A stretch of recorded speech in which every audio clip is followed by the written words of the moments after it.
This is the Mental Mettle Podcast, and I am your host, Coach Thomann. I'm a former athlete, teacher, coach, and athletic director that switched careers after surviving cancer and a stroke in the fall of 2020. But I'm also a dad of a son and a daughter that were successful high school athletes that went on to college. Now I use that experience along with my ICF coaching certification when helping teams, coaches, and athletes from all over the country. Each week, I will pose a specific question that will help coaches of all types better understand mental toughness. In the Mental Mettle Podcast, coaches will learn to help their athletes overcome adversity without being the adversity they need to overcome. Mettle is a person's ability to face adversity in a spirited and resilient manner. It is a great skill to have for athletics and for life, but it is not something we are born with. If you want it, you have to forge your mettle. And if you listen to the Mental Mettle Podcast, you already know that, but not everybody else does yet. So help me out by ordering and wearing some sweet The Mental Mettle Podcast gear. We've got short sleeve tees, long sleeve tees, and some super comfortable hoodies. Order online today and you can have your gear in no time. But the best part is that every order helps support the show and helps me spread the message that mental toughness is a trait that can and should be built. So find the link in the show notes, order your gear, and start showing that you know how to forge your mettle.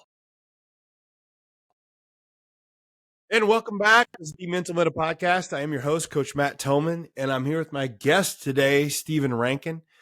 Steven is a former athlete. Now he's a coach, personal trainer, and we want to get into that. It's an interesting story. I got to know Steven because he's at the gym I work out, and he started doing some sessions work with my wife, and she started talking about, hey, Steven does stuff different, right? Like just some of the stuff he's doing with lifting, because my wife has done a lot of working out in her career. She was an athlete and doing different things.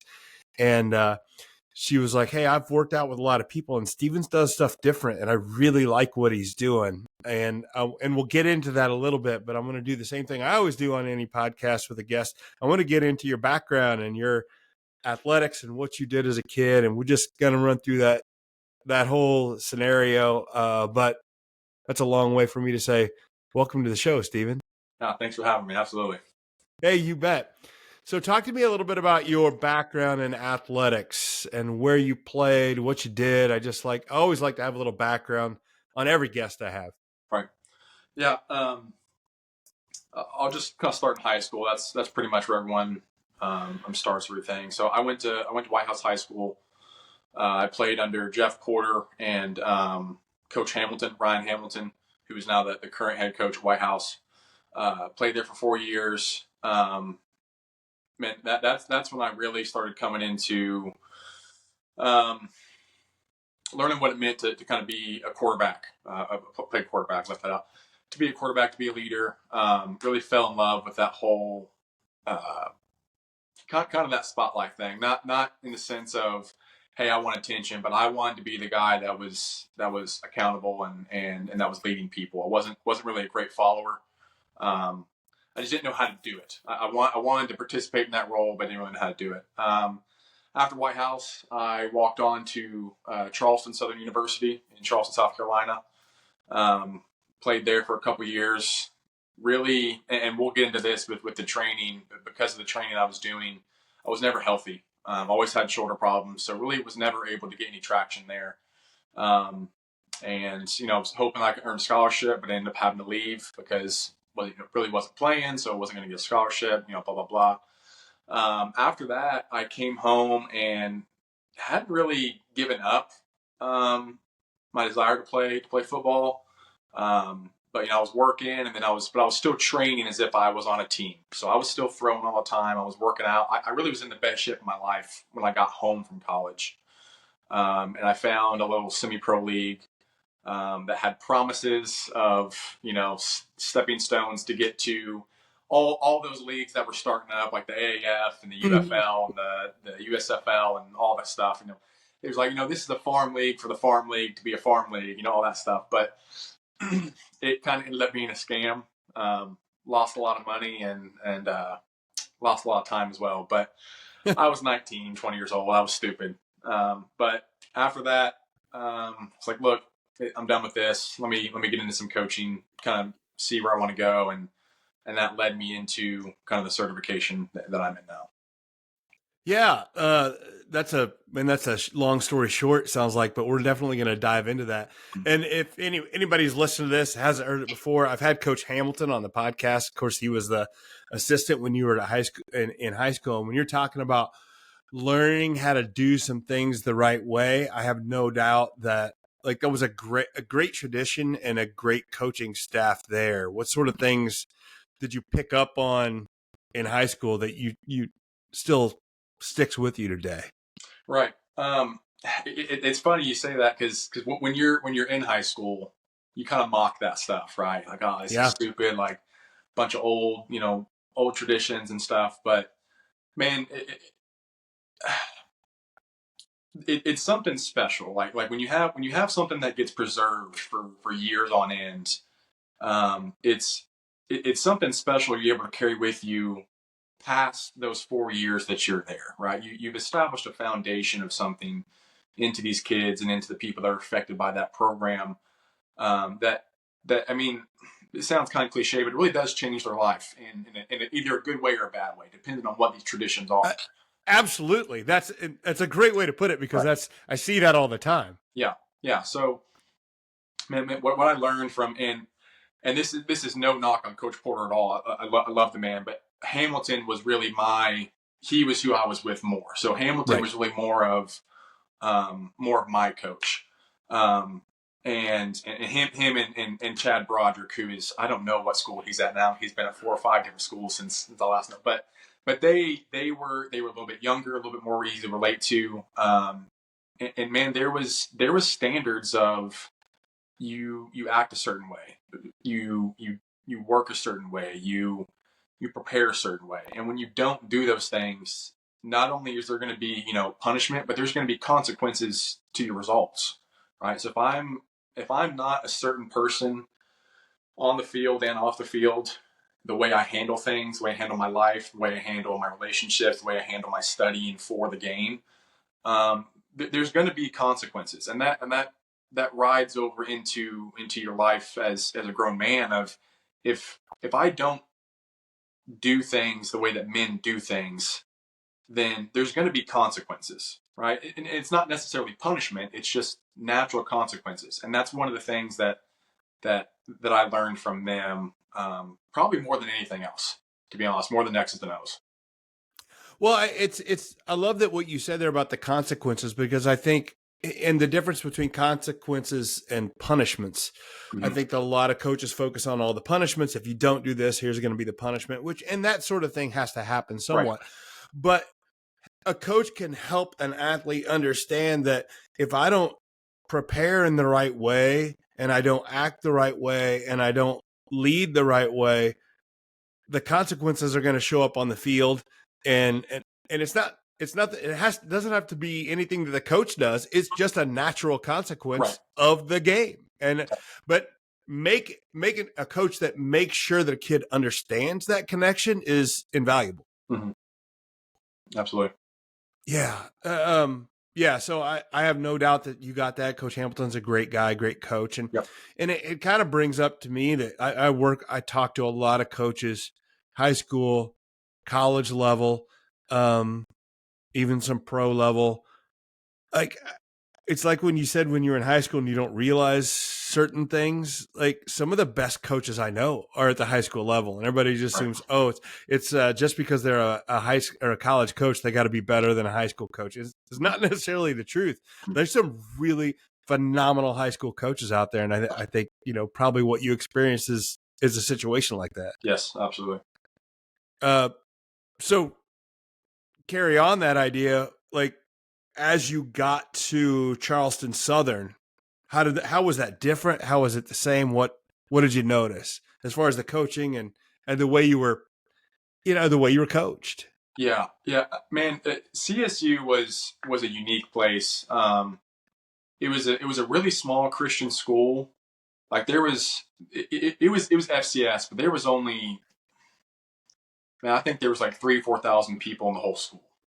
Right. So like it was almost like a really big high school. Like you're walking in between buildings and classes and stuff. And like, I know that person, I know that person, and that person. And what was really cool about the football team was, it was a small school, but the like the 2 or 3 years before I got there, they had come on as kind of a really good talent. So Jamie Chadwell, who is at Coastal Carolina, he was the coach then, and he brought in some dudes. Like there was all Americans on this tiny little Christian school that really shouldn't have been competing with these other teams. They won the Big South twice, once before I was there, once while I was there.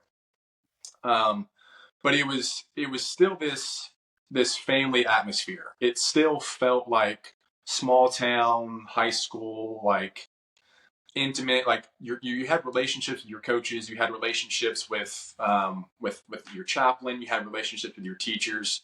It was a very intimate setting that made me feel comfortable from White House. It wasn't this giant mega university where you come in and hey, you're some untalented walk on, like no one cares who you are. Like it was immediately like, again, I didn't deserve to be there talent wise, but it was like I had friends immediately. There's people, whether they were the best player or the worst player, it was still this welcoming atmosphere, and it really reminded me of White House. And I mean, just the tradition parts of obviously with it being a Christian school, it was Christ centered. Yeah. I mean, just that family atmosphere probably is the biggest thing. Just the standards, and he had good men as coaches. It wasn't just football coaches; they were also good men and wanted to influence you in your life. Yeah. So what were some of the struggles I know you talked about that a little bit, but what are some of the struggles? Where did those come in while you were there? Well, the biggest struggles were definitely physical. My talent actually declined when I got to college because of the chronic arm injuries that I had. And then I've always, we'll get into this, but I've always kind of had a problem with confidence. So at White House, it was different because, you play there for 4 years, you end up knowing everybody, your coaches know your coaches, the community, people know you, and you get comfortable and you're able to kind of be exactly who you are. But then you get thrown into a bigger pond, and no one really, not that they don't care who you are, but they don't really care. They don't know who you were back then. Like, it doesn't matter. So now you feel this pressure of performing. And I'm kind of a snowballer. One bad thing happens, another bad thing happens, and then all of a sudden I'm trying harder not to mess up than just being who I'm supposed to be. So my talent was never able to even come close to its potential at that place. But that is what it is, and it was like that for a reason. And I'm starting to see those reasons more and more and more now. Obviously, then it was very frustrating, but. Parents, is your athlete ready for the upcoming sports season? They might have the strength, the speed, and the skills, but without confidence, they could still struggle when the game is online. Skill and strength are great. They're necessary, but they're not used to their full potential without the right mentality. Confidence is key. It's the key to unlocking that full potential. And at Mettle Coaching, I offer personalized sessions designed to build the confidence your athlete needs for a successful season. My proven techniques empower them to perform under pressure, both on the field and in life. Don't let a lack of confidence hold them back. Book a free session today and discover the power of confidence. Visit the website and get started on the journey to a more confident and successful athlete with Mettle Coaching. Coaches, do you dream of guiding mentally tough athletes towards a championship? Kids that are resilient, persistent, and unshaken by setbacks. Well, in today's world, those athletes aren't born. They have to be developed. Many athletes face significant challenges and risk burnout. So how do we foster that mental toughness without overwhelming them? Well, introducing the Ember to Inferno program, Building Mentally Tough Athletes. This series is designed specifically for coaches, offering a deep dive into your own journey of mental toughness and equipping you with practical tools to build confidence and belief in your athletes. Rather than just simply adding more adversity to their life, we focus on creating a strong foundation for mental resilience. You'll learn how to transform a spark of motivation into a blazing fire of toughness using techniques that address challenges like social media pressures, athletic stress, and trauma. Don't just wish for mentally tough athletes, build them. Join the Ember to Inferno program today and ignite the potential in your athletes. For more information, contact me, Coach Thomann, at Mettle Coaching. Oh, absolutely. But I think that there's what you talked about, confidence coming in. And I think a lot of times I see players, the confidence, you can be that most confident player ever in high school, but the second, like, you get to college and it's a reset of everything. Yeah. You're a low man. Nobody knows you. You don't come in with much street cred at all. Right. Like almost nobody does. Right. It's, you got to prove yourself. And then if you're struggling, and another thing I see with confidence is if you're struggling with any sort of physical limitations or injury or something like that, you talk about the snowball, like but that's a big snowball. If you're talking about having confidence in physical abilities and then your physical abilities are actually affected, it's a real thing to be worried about. Yeah. How did the physical, when you're talking about the, your arm strength and arm issues, where did they come from? They started in high school. I struggled with it a little bit in high school. I was a bigger kid and I had a really strong arm. So I didn't need to have good mechanics because I could chuck the ball as hard as I wanted to and I could put it where I wanted to. So people and coaches would tell me over and over again, look, you need to learn how to throw with your body, throw with your hips, throw with your feet. I was like, I can throw harder with my arm than anybody in this state can throw with their whole body. So and that's a little bit exaggeration, but but Steven, that leans into the type of confidence you can have in high school. I'm sure you thought that. That in high school, right? Absolutely. Yes. Yeah. So, and we could even see it, like freshman and sophomore year, like I would, there was a portion of time where they were going to start me as a freshman. So we'd gone through 1 week. We got our butt kicked by Portland. Our quarterback was actually our best running back. He was an elite athlete at running back, but he had a really good arm and stuff like that. So he was playing quarterback, and we got killed by Portland. So they were going to bring me down to play varsity as a freshman because they'd seen me play my freshman game, and we threw really well, whatever, had a good arm. And kind of long story short, that it was so fast, and I got like 2 or 3 reps, and they were like, nah. I fumbled the snap 3 times is what happened. So they ended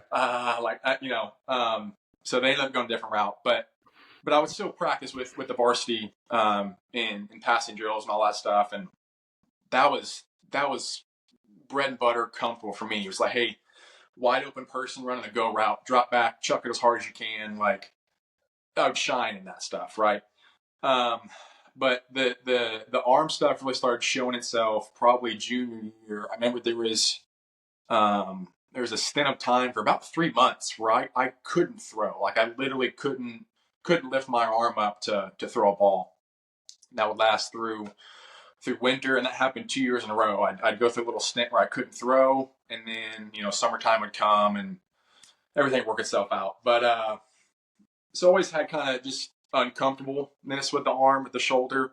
It got to a point to where actually it would start affecting me in games. Short passes, I couldn't throw short passes very well because I had to kind of guide it and touch a little bit. So if it was 5, 6 little flat yard route and I couldn't chuck it, my arm would catch. So there was only certain angles I could put my arm in to where it would actually work properly. It sounds funny, but it's true. I would short arm a lot of short passes because I didn't feel comfortable with rotation. I had to pull it back and just chuck it. Go ahead. Yeah, no, it's funny, and then that's another thing that becomes mental too. You're like, oh, I can't throw a short pass, right? Yes, And then yes. it's a little bit of thing that there might be some truth in it is physically, but it becomes a mental issue. Mm-hmm. Just yeah, right. If you Yeah, don't deal with it, yeah, absolutely. Yeah. So we're in practice throwing slant routes, and the receivers are like, okay, here we go, because they're 15 yards away, and that ball is just coming everything I got, because otherwise it's going to be in the dirt unless I just chuck it as hard as I can. yeah, Um, but got into college, and that stint of not being able to throw happened again. So going into my first spring training as bottom of the totem pole quarterback, and I can't throw. So I'm absolutely useless. I mean, like what? How are you going to make an impression at all? If yeah, you literally, like, I'm in the trainer's office, and you like, I'm going back to high school in my mind. I'm like, those freshmen that never played, that were always in the trainer's office. I'm like, you look down upon them. You're like, why are you even here? Like, what are you doing? Why are you hurt? You know what I'm saying? And I felt like that guy. I was like, I don't even play. I barely even practice. I'm over here in the trainer's office 24/7. But got through that. Never really recovered though. There was just so much, and we'll get into this, but there was just so much inflammation and scar tissue and damage in that shoulder that I couldn't perform the way I knew that I could. Going back to we talking about confidence. Like, I remember going into senior year, summertime practice right before the season started, and just, I mean, people would be double covered, and I'd throw the ball because I knew I could and it would work. Like, I'm like, he's not faster than my arm. I can get that ball in there, not a problem, and it would happen. Just, there was no thinking, and that's when yeah, athletes are out their best. Like, when you have to think as an athlete, you might want to start walking away or figure something yeah, out. yeah. You have to deal with it. Certainly, right. If usually we're not thinking positively, usually we're thinking like what Right, could go wrong, and right, that's so yeah, yeah. But went from peak of confidence, doing anything I want to I don't know what I'm going to do. Like, this is embarrassing. To being embarrassed. Like, sometimes I'd throw a ball yeah. and it would flutter out of my hand because I don't know. I never got this diagnosed if I have nerve damage or whatever it is. But every times I go to throw, and my pinky or my pointer finger wouldn't do what I would tell it to do, and the ball would just die and duck. And I'm like, that's embarrassing. I just threw that ball in front of 35 Division I athletes and coaches. Like, I want to go crawl in a hole right now. Yeah.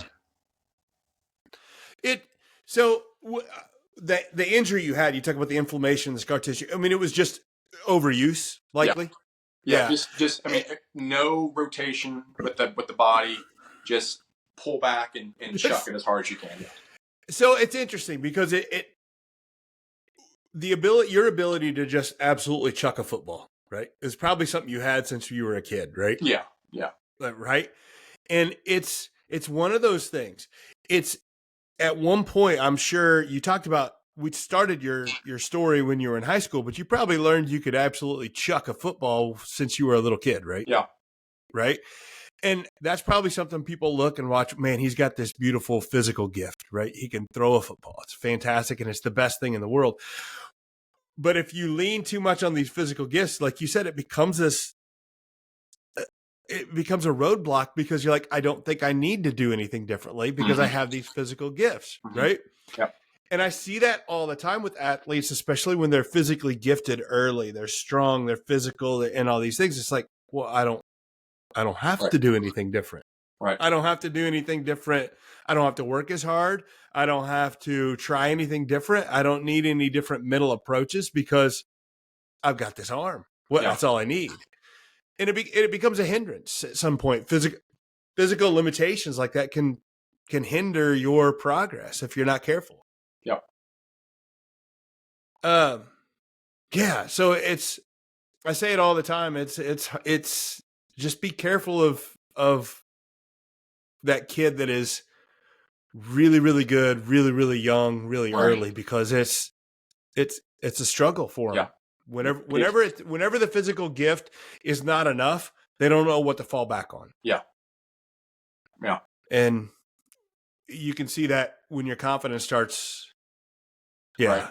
really Especially waning. if your confidence level is dependent upon your ability. And I think that's something that I wanted to be not only just not just someone telling me that hey, your confidence and your belief in yourself can't be dependent upon how you're performing, because that's going to continue to go up and down, but teaching me how to do that, right? Because you can have a lecture on someone and tell them everything they need to know in their life for the rest of their life, but there's a difference in hearing that and understanding how to do those things, right?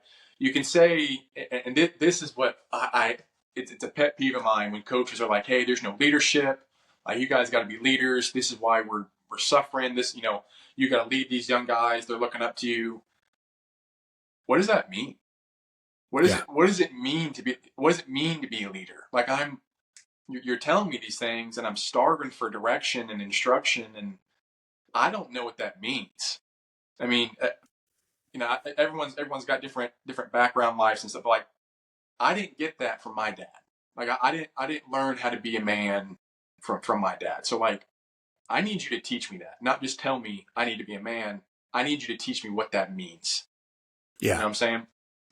I do, because I see a lot of, almost all coaches will say, "Hey, we're looking for leaders. We want guys to be leaders, whatever." But only the really good ones instruct on how to become that, Mm-hmm. right?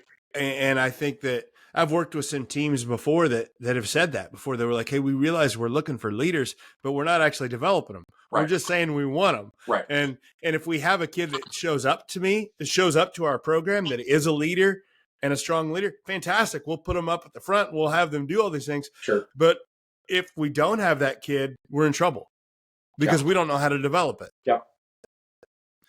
Yeah, and that's a process. It's no, well, that is as or more important. Like, every football coach knows, they know how to develop the skills and they know how to develop the physical bodies, but they're not always working on developing that mental stuff that is just as important, if not more. Yeah.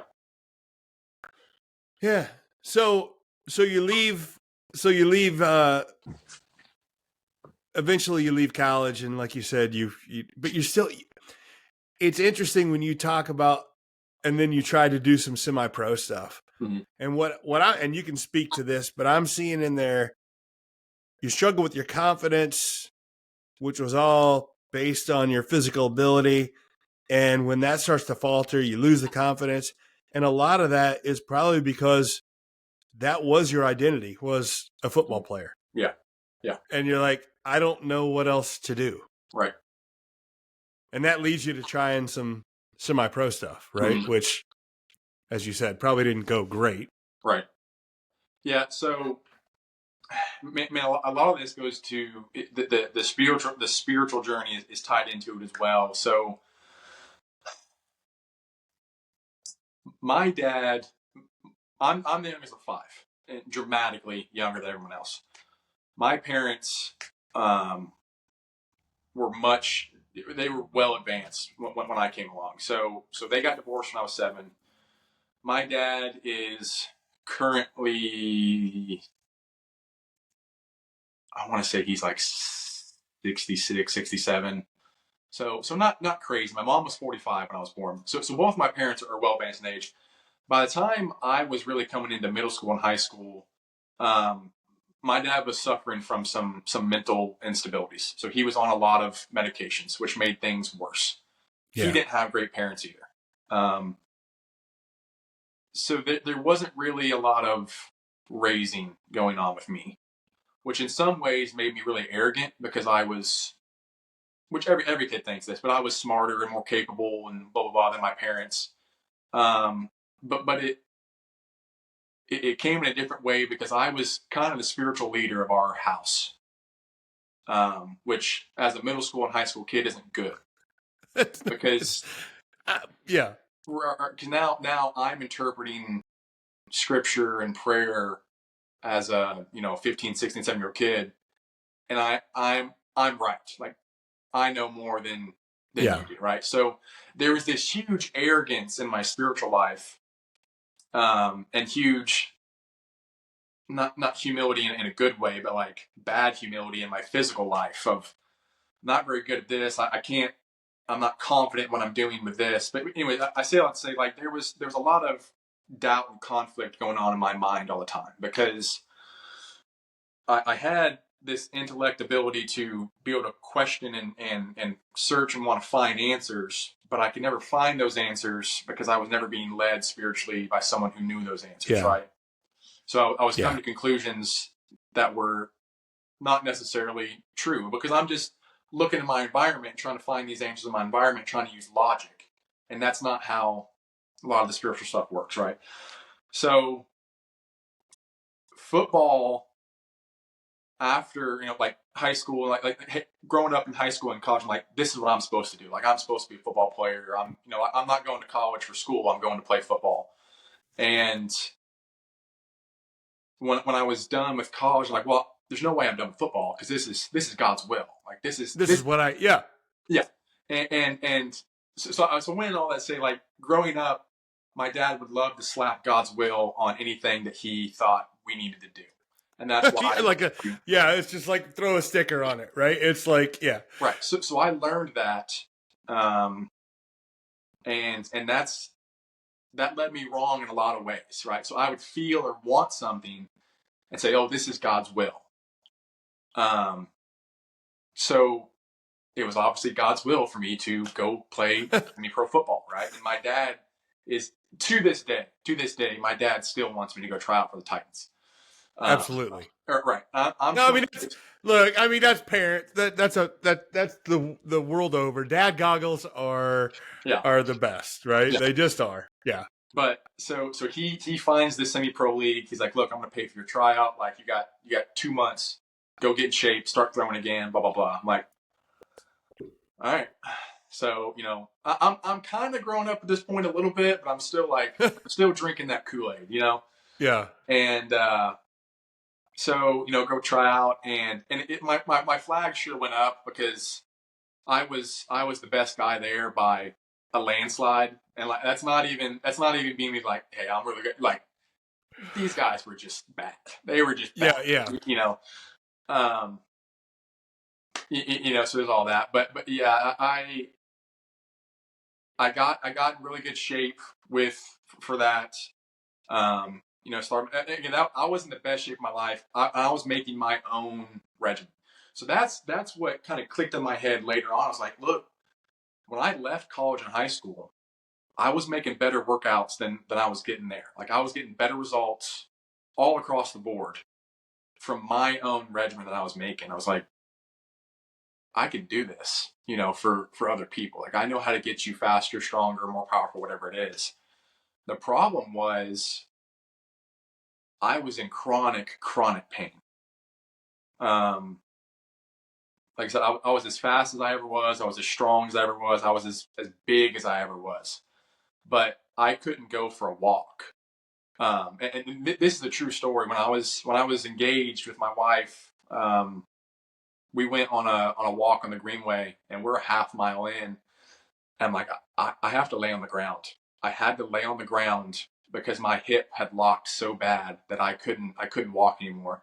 There's people walking by. And I'm like, I'm 20 years old, 21 years old. And I'm like, this is embarrassing. I had to have her like pull my hip to pop my hip so I could get up and walk to the car.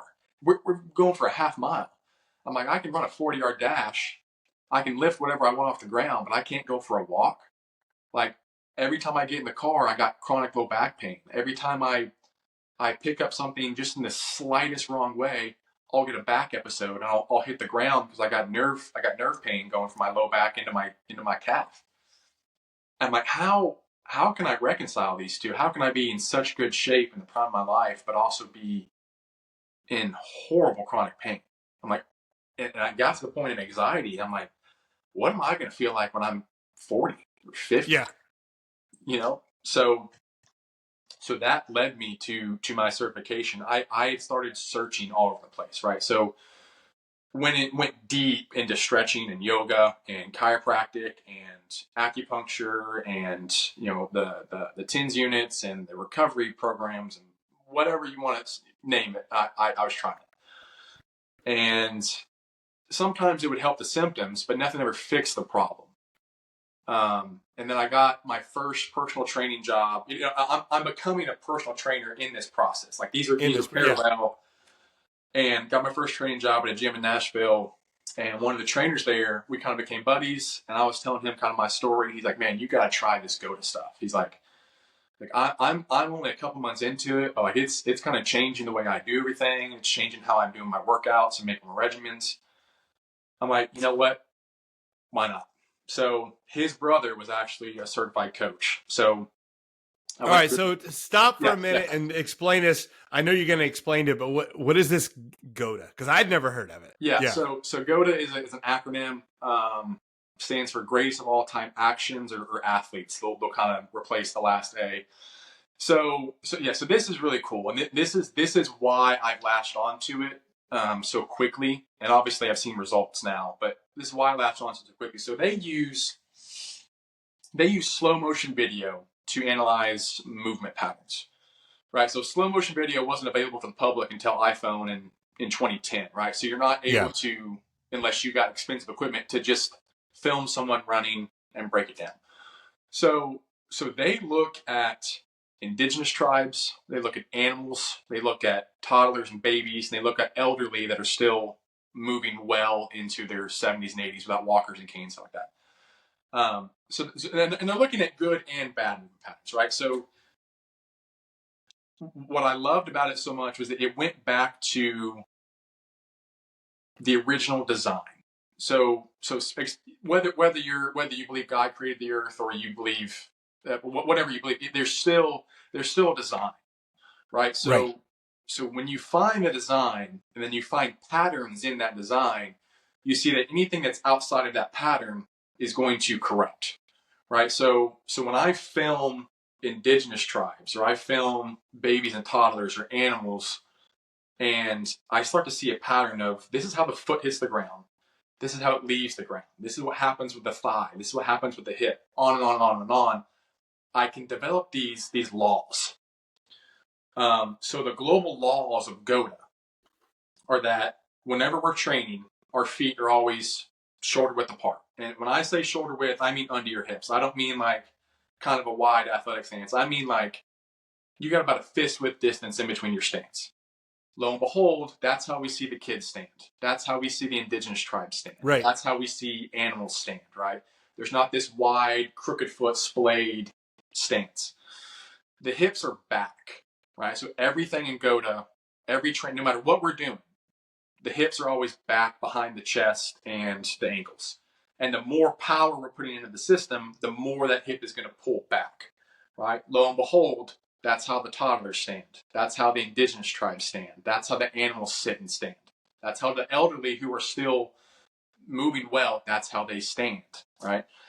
Like I said, we got straight feet to almost like a pigeon-toed type thing, right?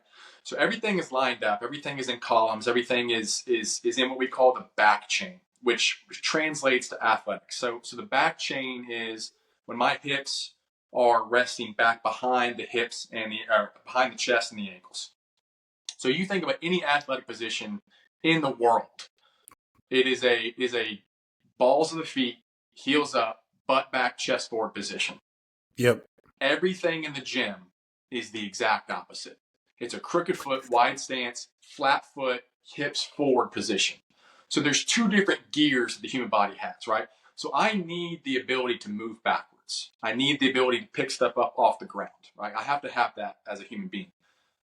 I'm not made to saturate myself in those positions. We are forward movers, right? So everything I do with forward motion is butt back. Everything I do with backward motion is butt forward, right? So I'm like, why are we training with all this weight and speed to throw my hips forward with crooked feet, heels down? That everything we do on the field is straight foot, butt back, heels up, right?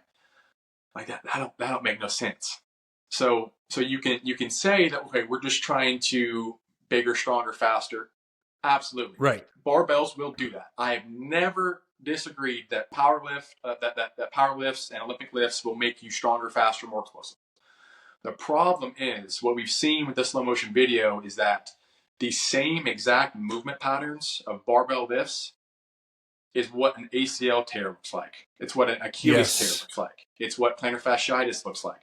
So the same movements that you're repping out and teaching yourself to do in the gym is what's getting you hurt on the field. That's where the non-contact injuries are coming from, right? So you can say, well, hey, we're just making stronger muscles, blah blah blah. Well, that's a load of crap because you're developing muscle memory. You're teaching your brain to do certain things, and we're seeing it happen. So when you see these power lifters, they have a certain shape for their body. They have the hips forward, they have the waddle, they have the turned in shoulders, because that's what their lift looks like. And they're living in that position, right? And you see in the general population, we look like that too, because we're always sitting in chairs. We're always wearing these stupid shoes that have all this foam and tight toe boxes and stuff like that. We're always, lounging, and now you see this because of the screens, right? We see this neck forward position. So you become what you do, right? So GOTA is not just reversing all of that. It's going back to the original design. That's what I love about it, is that there's no book. Like when I got certified, they handed me zero material. It was, you're going to watch this film and you're going to analyze it. You're going to watch this film and you're going to analyze it. And again, you see that the people who move a certain way don't get hurt. They don't have pain. The people that move this way, they do get hurt and they do have pain. So these become not theories, these become laws. And it's something I can see with my eyes. Parents of athletes know that confidence and belief are fundamental for success. We want them to play without fear and without anxiety, but once those negative thoughts take over, it can derail years of work. Turning that anxiety into belief is similar to building strength and speed. It just takes intentional effort over time. Mental Mettle coaching provides the individual drills needed to build the positive mindset necessary for success on the court and in life. Contact today to schedule a free coaching session and start building mental toughness in your athlete. What's really interesting is, as I always say all the time, our athletes now, our young athletes, are getting bigger, faster, stronger. It's amazing. But they're also, like, the amount of increases in ACL tears and in chronic injuries is also, I mean, it's a trend line that's the same, right? The bigger, faster, stronger we get with that weight room strength is it's the same as, getting those injuries now. Right. And I don't know. You have to be able to play in today's world. You have to be stronger, bigger, faster. You do. But I like the idea of the functional movements. That's it. I read a long time ago. I read Born to Run. Yeah, which is then that changed. I was running a little bit at the time, and that just changed my mind. I went and switched. I bought the Ultra shoes, the no zero drop, the toe box, and it took a little bit of a getting used to. But I went, and this is a personal, like I ran my first half marathon. And I had a pair of, they went in, I went into the store, and I'm a big guy, I'm 6'4", 240, something like that. And they were like, "Oh, you need some heavy shoes, man. Mm-hmm. You need these heavy shoes with the big," and I got them, and it felt like I was running in combat boots. Right. And I was slow, and you could hear me coming, boom, boom, like that. I read that book, and I was like, you know what? I'm going to change. Like, this is going to be painful. And this is a crazy story. So I don't want to make this about me, but I love what you're talking about here. Yeah. I ran my first marathon, my half marathon. I think I ran it in 2 hours and 20 minutes or something. Like, it was slow. It was plodding, something like that.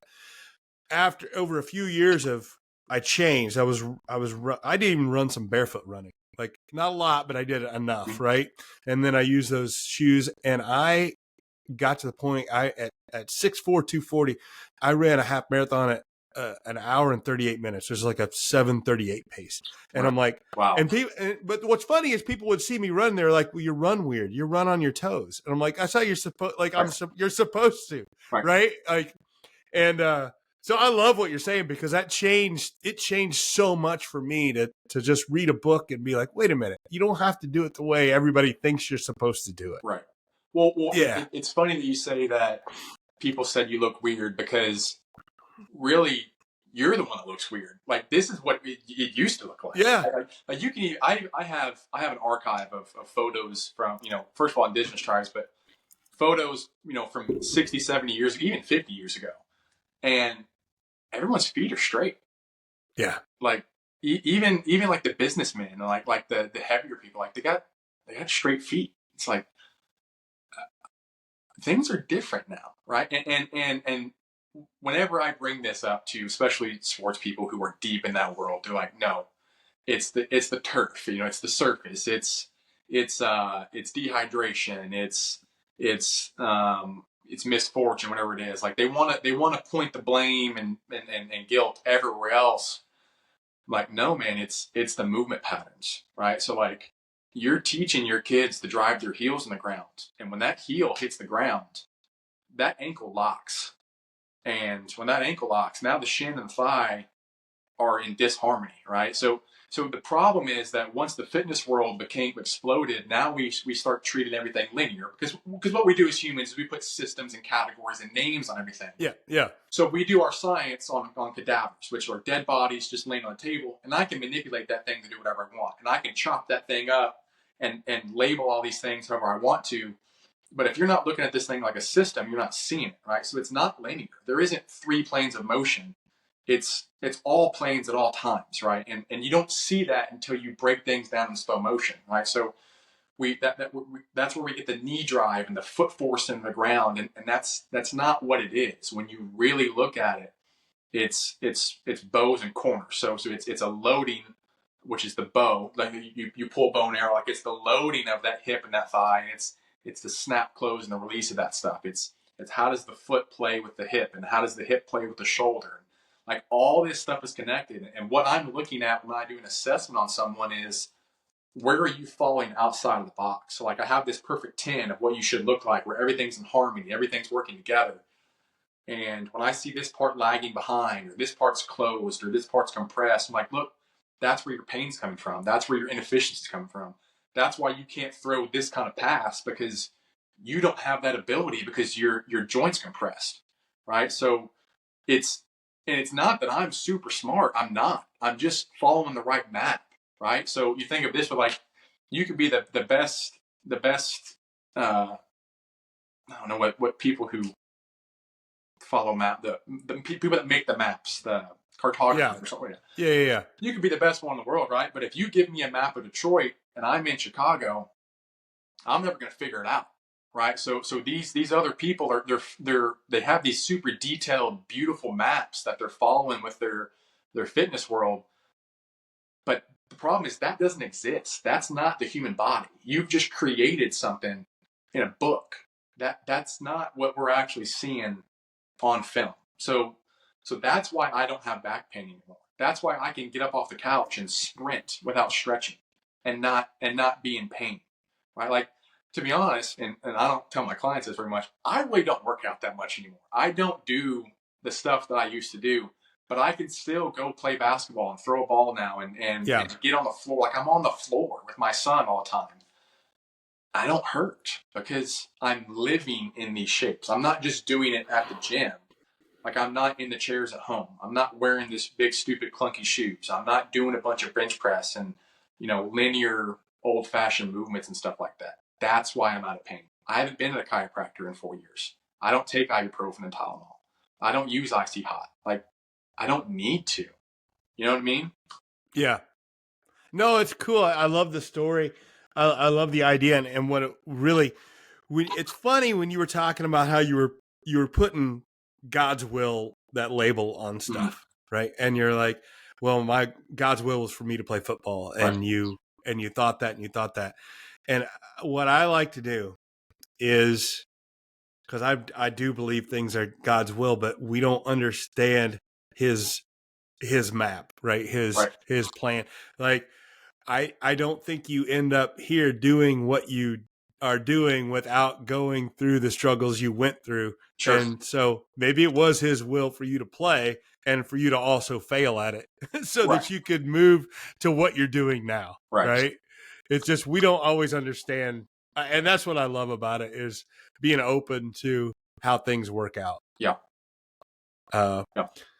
Yeah. So when you're working with clients now and you're starting to help them with these functional movements, because we got really into the physical stuff there, and this is of course the Mental Mettle podcast. But what's the connection there whenever they start to, you're helping people with that physical, those functional movements, and just how that factors in? To the mental side of it. Absolutely. Yeah, absolutely. Yeah. Well, man, first of all, like, part of the battle is getting. It's easier with adults because they don't have coaches and stuff, but getting the kids to understand and buy into what I'm trying to sell them, right? So I'm like, look, you still got to have a good relationship with your coach, and you got to be obedient to them. You got to do what they say. Like you got to follow in them and respect them and all that. But like, there's certain movements that are destroying your movement patterns, and this is why you're getting hurt. And the hard part is that they got to go back to school the next day and do those movements again. They can't walk away from that, right? Yeah. So it's getting them to understand the amount of repetitions that they have to do, not only with me, but at home, right? So I'm like, look, when you're doing your homework or you're on your phone or whatever it is, like, you can't be chilling in a recliner. Like, you got to be on the ground. You got to get back into, I call it our rockers, when you're sitting on your calves, on the ground.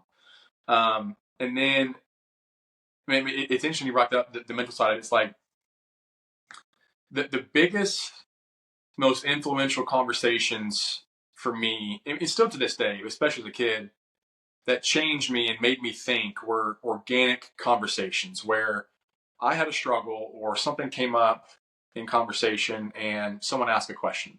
And all of a sudden you turn into a 30-minute conversation of, man, this is my story, or this is what I did, or this is what you should do. Like, as a grown man talking to a younger guy, like, this is what you need to do. I've been there. I've never really gotten anything out of planned speeches. That might just be me, but whenever I'm talking with my kids, like I like, every now and then we'll do breakfast on a Saturday, and I'll give them a little bit of scripture and we'll pray and stuff like that. And I try not to make it preachy and where I'm like giving them a message, because then they sit down, they look at the ground. Oh yeah.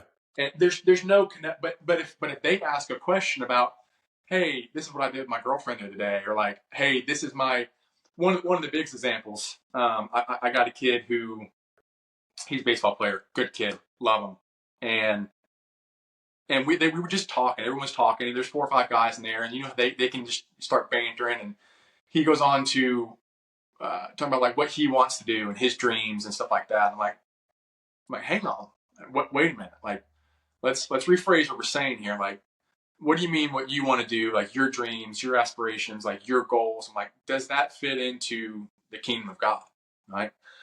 And that's just what you say as a kid. Like, I want to do this, do this, do this, this. But I kind of wanted to turn that on their head and be like, look, if I'm trying to build my kingdom, I can't build the kingdom of God at the same time. So I gotta filter these things that I'm wanting and desiring through the understanding that Christ is king, right? So if someone's my king, what he says goes, and not what I say, right? So I can't be a Christian and do non-Christian things. I can't be a Christian and do what I want to do. I have to be obedient to the king. And just little things like that, like getting them to think like, oh, maybe this life isn't about going to play football. Maybe it's not about what I want to do. Even if those things are good things, right? Because wanting a family and wanting to be a husband and a man and wanting to provide for, those are all good things. But I have to filter that and submit that under the statement that Jesus is king. You know what I'm saying? Yeah. So just getting them to think a little bit differently about how they approach their everyday situations. That last. if I made that a 30-minute message, what I just said right there, Oh, gone, gone. yeah. No, I got you. And I love what you said though about doing. But we all have these different gifts, and I think those are God-given gifts, and we have to use those in the Yes. way. Like, and that's tough for a kid. I love the messages you're having with them. You'll see the verse. One of my favorite verse there behind me is Galatians 3:23, and whatever you do, do it Right. for the Lord and not for human masters. And that's the Right. idea. Like, I can get out there and I can say, for an athlete, I can say, go, you should be giving it everything you've got. Yes. Right. Absolutely. Yes. But doing it for the right reasons in the right time frame and with the right expectations. Right. Right. Because everything can become good or evil. Doesn't matter. Anything can be based on the intention of your heart. Right. Yeah. And that's what I try to get them to understand. Like, look, these are all good things and good aspirations, but again, you just got to filter it. And why are you doing this? Are you doing this because like we were talking earlier, my identity became wrapped up in football, and that was God's will for me to play football. No, I'm not a football player. I'm a child of God, and I'm playing football right now. So how do I honor Him with that? Right. One day I'm going to be a father. How do I be a godly father? All these places He puts us in, kind of that bloom where you're planted type thing. Stop reaching for the other side of the fence. You're right here, and that's exactly where. No matter where you're at, that's where He wants you to be. Be obedient. Be obedient. And it's mentally, it's such a better, healthy headspace to be for. Yeah. It can feel that, like you say, it can feel fine to be the other way as long as everything's working out. But then you go to college and you struggle and you get injured and you stuff like that, and you're like, you have nothing else, right? And that's, I see that a lot with athletes, and I've had to work with a lot of them coming out of that, and they lose their identity and don't know what to do. They lose their confidence, and it's a struggle. But so yeah, it's been great conversation, Steven. We're about out of time, but the last thing I want to ask, I always ask, what's the question I should have asked you that I didn't? Oh gosh. Man, I don't know. I feel like we pretty much hit all of it.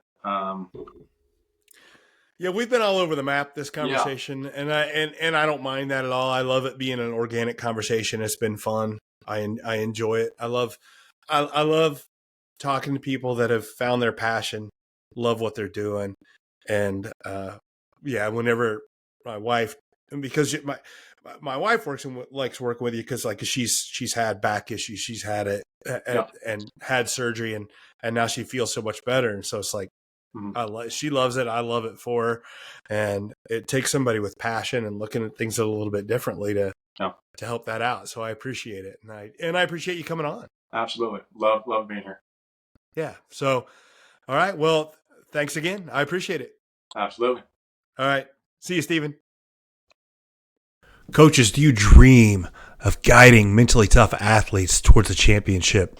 Kids that are resilient, persistent, and unshaken by setbacks.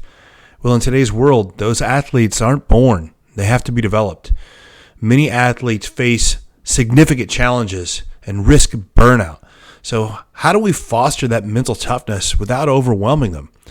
Well, introducing the Ember to Inferno program, Building Mentally Tough Athletes. This series is designed specifically for coaches, offering a deep dive into your own journey of mental toughness and equipping you with practical tools to build confidence and belief in your athletes.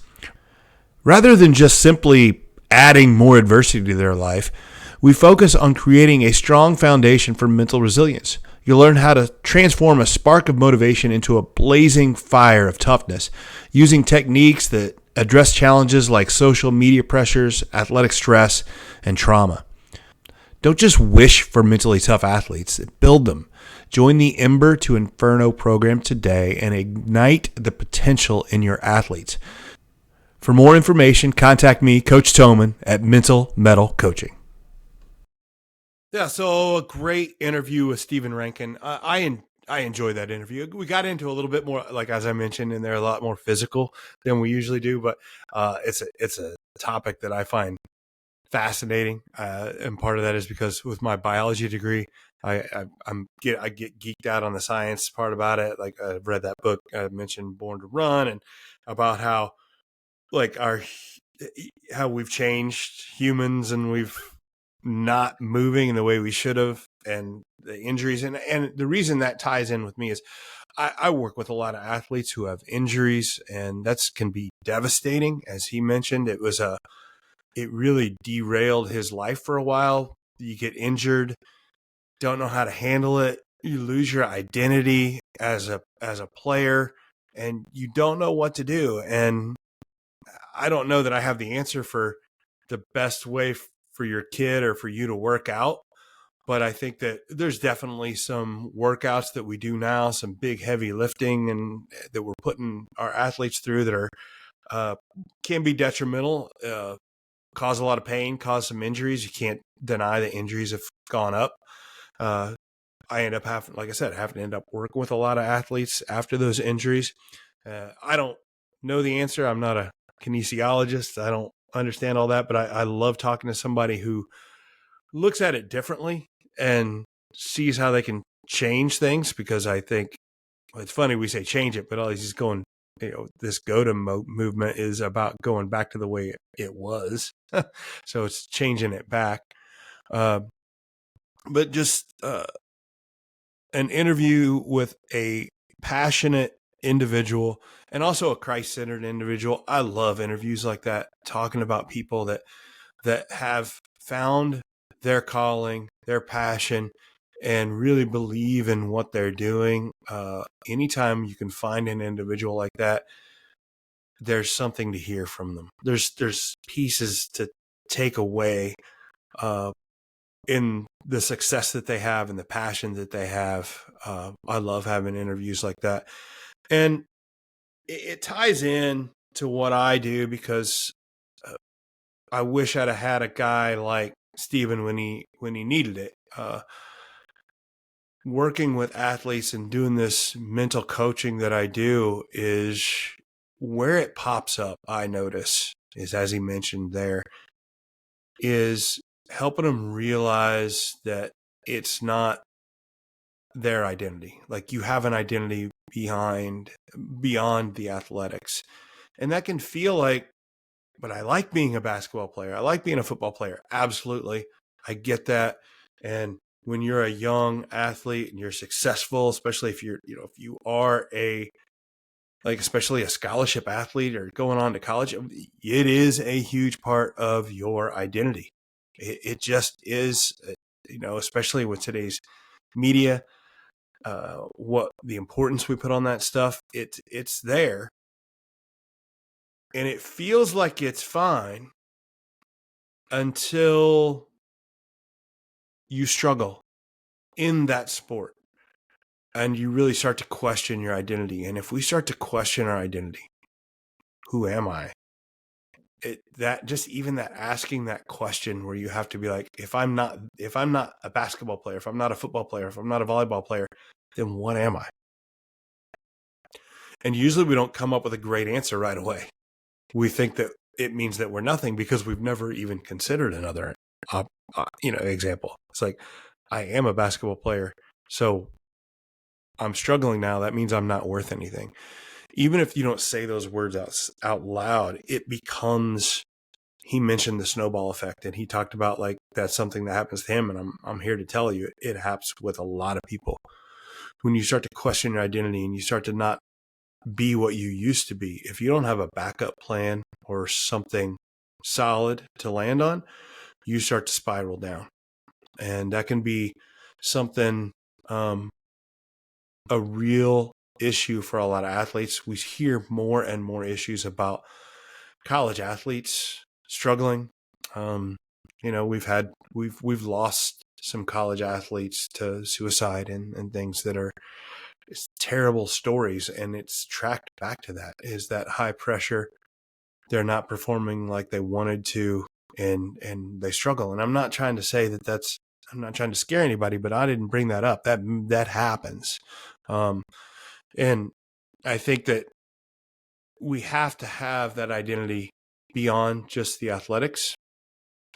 I think that's one of the things I love to do in my coaching is to help people do that. When he's talking about an identity, and he has this strong identity now of being a Christ follower, and I highly suggest that. It gives you something else, but even without that, I work with athletes and just helping them find their identity beyond their sport and helping them look at the bigger picture. It's never instantaneous. It takes time to develop that. But when you can start to do that and see the big picture and what you're trying to do and have an identity beyond your sport, it starts to help with that confidence. You can find the confidence in the sport, but you can find the confidence in other places and finding the gratitude on what you're good at and what you're able to do beyond the sport. It's just something I really picked up there with him. I know we got into the physical stuff and the GOTA stuff, and it's a really cool conversation, but I can't help but look at somebody's story and see where they struggled and how they came out of it. Luckily, he is also another really good example of turning something that happens to you and turns it into something for you. And I mean that when he was talking about he thought playing football was God's will and found out it wasn't. But again, it was all part of his story about playing football to the point that he was so injured he couldn't hardly go for a walk without pain. And at 20 some years old, everything hurt. And how that, without that struggle, I don't think he becomes the trainer he is now, that he clearly enjoys doing. And he loves sharing his message and helping others and help people get out of pain and being more functional in movement. He does not become that without the negative things in his life. And so that's probably the two things to pick up from that interview or for that conversation is about, identity and having another identity. But then also you have to be open to the idea that some of the worst things that have happened to you and some of the worst situations you've been in can be the springboard for you to become what you're supposed to be. I am living proof of that.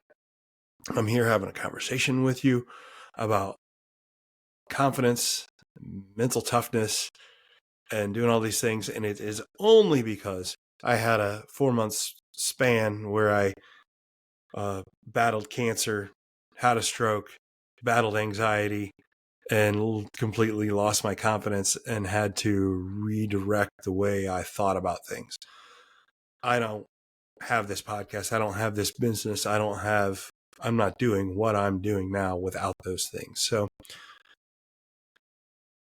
I don't wish for bad things to happen to you, but life is going to take care of that on its own. Like things happen, bad things happen. It just does as part of it, but it's your job to figure out how you're using these things that happen to you to turn into something good. So Steven's just have to be an example. It happens to be a great interview because he had these things happen to him and it led him into something sports oriented, which is this podcast is about sports and the mental side of it. And that, obviously is also about the physical stuff too, which is what he's into. So, love the interview, love the idea.